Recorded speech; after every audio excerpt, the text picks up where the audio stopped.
শুধু শুক্রবারে 2 রাকাত জুমার নামাজ পড়ে সালাম ফিরাইয়া বাইর হইয়া যে যান, আর যে 1 সপ্তাহ আসেন না আপনি নাফরমান।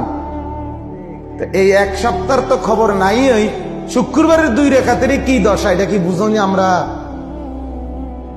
আপনি শুক্রবারের 2 রাকাত তো কিচ্ছু হয়েছে না করার দিন, কারণ এই 2 রাকাত গ্রহণ হইলেও তো আসরের নামাজ পড়তে মন চাইতো। তাহলে আপনার নামাজের দশা কি?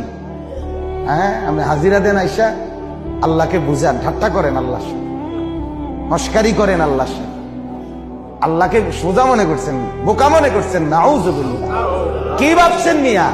কি ভাবছেন? কি ভাবছেন? একটা বিল্ডিং এর ঘরে থাকেন, কয়টা টাকা রোজগার করেন, আর এই ফাঙ্গাস তেলাপিয়া ফার্মের মুরকার কক মুরকা দিয়ে ভাত খান, ধন্যপাতা, কাঁচা মরিচ, টমাটো, আলুর ভর্তা, এটা দিয়ে নিজেকে খুব বুদ্ধিমান মনে করছেন না? খুব সুখের জিন্দেগি মনে করছেন।